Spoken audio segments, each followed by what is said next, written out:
because of that is ridiculous. Genesis is a beneficial device which could be perverted into something harmful. But so could fire for that matter.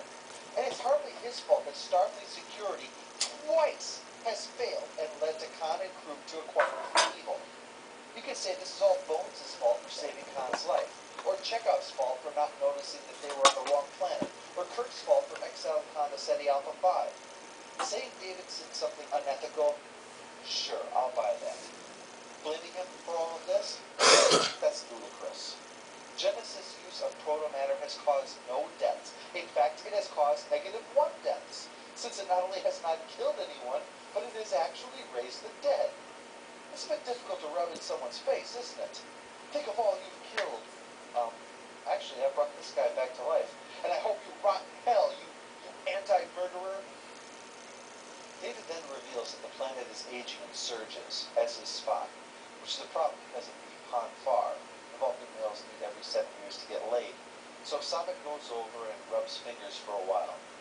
And then we're kind of left with the impression that she helped him through it, if you know what I mean. Not even a Vulcan synthesizer's played, which is a shame. We just cut to the arriving Enterprise. Oh, and here come the Klingons. Speed of lightning, roar of thunder, fighting all who love underdog.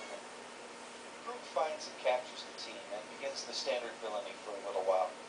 This scene also sets up a little bit I like to call missing the point.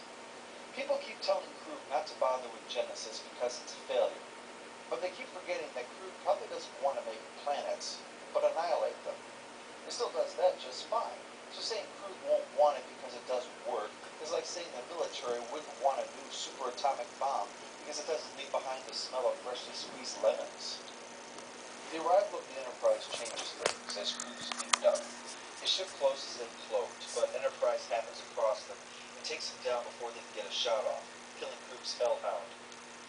However, this victory is short-lived, as Scotty's jury-rigged automation wasn't put together with combat in mind, a point I applaud the movie for making sense. If it was so simple for 5 guys to run a ship, is there really a need for all those extra people except to die? Kruge counterattacks, and without the ability to raise shields, Enterprise is crippled. Kirk tries to bluff Kruge into surrendering anyway, but this isn't some ugly midget hiding behind a little green puppet. So he instead raises the stakes by mentioning his hostages, and to prove he's serious, plans to kill one. But David jumps in when the Klingon is about to attack Saavik. Saavik shows her appreciation by, well, standing there and watching the Klingon overpower and stab him to death. That's a lot, I believe. The death of David Marcus is, in my opinion, the worst misstep of the film. First, because it's coming not long before something far more significant in the film, and because its impact is so trivial. Shatner is the one who did the most with it by reacting to the news by stumbling back and falling to the floor to show how hard it has hit him. As an actor, he captures the significance of the event far more than the script itself does. Indeed, we now have to wait 7 years before that fact is ever going to provide any relevance to his character. Strange son that he finally was able to reconcile and bond with so recently, now dead. And it provides nothing to the story, other than one more tick box on the list of things that Kirk has lost later on. If you want to get the audience to care about the hero, hurt him, yes. But you cannot simply throw a tragedy on him, have him react, and then proceed to walk it off. That's just silly. The death of Khan's followers affected him more than Kirk is affected by the death of his own son. Now how does that make any sense? In my opinion, after all, that's what the title says, right? There should have been 2 themes running through this film, both on the subject of rebirth. Spock's is literal, of course. The other should have been Kirk's. Kirk has been through a hell of a time with Khan, and then watched his friend die. He's been held back by bureaucrats from trying to make it right, arrives to have his ship destroyed, and his son murdered. Kirk is reborn by proving that he is the anti-Khan, that even though he is left stranded in a hostile environment, his ship lost, his son lost, his career over, as much as it pushes him to his limits, he struggles and overcomes them. For him, the journey would matter. Remember, this is called the search for Spock, when really, there's no search. We will search everywhere until we find him. Isn't he on Genesis? Yes! Oh, well, that was easy. You've got this hostile and unstable Genesis planet. Put Kirk on it. Make it a true search, and on the journey, Kirk would be reborn by recovering from what has happened with the best of his humanity rather than the worst as Khan had. A return from death to life, a man losing all he has, those are all elements of epics. The Star Trek dream feels very small and very average.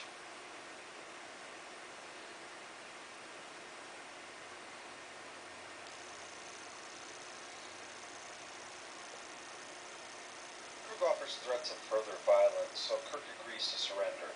With the Klingons planning to board, Kirk decides that the only option is to blow up the Enterprise with the Klingons on board. So they all gather around him and to there blow up the Enterprise passcodes. They're pretty simple, like Kirk's is 1A. But then the last thing you want in a crisis is to struggle to remember your password. Crap, is it 42J or 42K? Was that for something? Can I just have the security question? My pet rabbit's name was Mr. Snookums. In my opinion, this is the film's second worst misstep. David's death is Kirk's harshest moment, but this is the harshest for the fans. The Enterprise that they have loved for so long is destroyed, almost as close a possible blow as the death of Spock himself. However, the event isn't given anywhere near the same significance. One thing Nicholas Meyer would continually say regarding Star Trek II, when the comment would come up that you couldn't kill Spock. Sure you can. The only question is whether or not you do it well. If his death proceeds organically from the theme and the story of the movie, then nobody's even going to notice it until it's on you, and no one will question it. That doesn't happen here. Indeed, once the scene has passed, it has no more significance other than the fact that they need another way off the planet. Considering that the last two films have shown us Kirk's need to sit in the seat of the Enterprise and then blows it up, it sure seems insignificant. Not to mention the fact that this painfully plays against what the audience has been wanting to see ever since we were told that the Enterprise was too old to be worth refitting. We wanted to see that guy with egg on his face for that.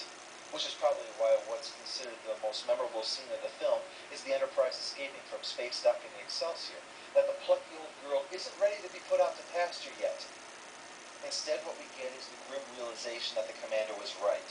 That not only should she have been put out to pasture, but now it's time to put her down like she'd broken her leg or something. It doesn't grow from the theme at all, and it doesn't carry the heavy gravitas that it should. So they beam themselves down to Genesis while almost all the Klingons beam over, and we get probably the most unintentionally hilarious moment of the film. So the ship self-destructs, and given that the engine and the fuel are all in the lower area, naturally it's the saucer that explodes. It may look like the bottom blows up, but as you can see, it's barely charred. They look on, then begin the search for Spock, and, oh, that didn't take long, did it? The two Klingon guards are quickly eliminated, leaving just Krug and John Larroquette up on the ship. They check Spock over. He's aged up appropriately, but his mind is a void, meaning it'll be much easier to dump his copper back in. They won't wind up wiping some other personality away. Come on, 2 more minutes. 2 more minutes. With no way to leave except That's all I need Kirk contacts Krug with an offer to from finish Genesis, this video. but he wants them 2 all more beamed up. minutes. Krug mostly agrees. We should take the Vulcan too. Go. But why? I can't believe I didn't get monkey bread. Klingons. No need for pretense, is there? I can't The believe self-destructing my planet then sets up the fight. I can't Quite believe I literally, in fact, specifically since a boulder begged my rises up parents, under both Krug, of them, allowing each. him to leap at Kirk. I begged my They father, struggle I until begged Kirk my beats mother Krug in the balls, and they head over the to side wake of the me up cliff. when she starts As they cooking. prepare for the final struggle, Kirk, I begged them inflamed with to the wake thought of me his up when son she now starts dead in cooking. this ship that has delivered him so many times from death, now And they destroyed, made monkey bread. says, And they didn't make any for me. And they didn't wake me up. fiery, personal words said straight from the heart. So Kirk grabs Spock and tricks the last Klingon into beaming I him up. love monkey bread. Even he realizes he's too dumb to live for that. I do not deserve to live. So they escape and John Larroquette's locked away. We then get what is the only successful verbal repetition in this film, with Bones over the mindless body of Spock.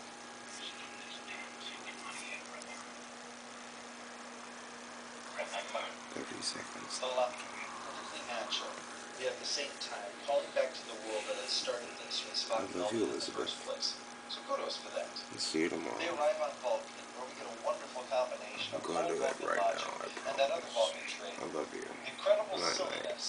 Sweet Someone's blown dreams. an Alpha War, Bye-bye, and then they have to bring Spock up this massive number of steps to get to a giant saucer full of sugar cubes, where men in skirts hold pikes. This guy beats a gong, and a trio of women signaling a left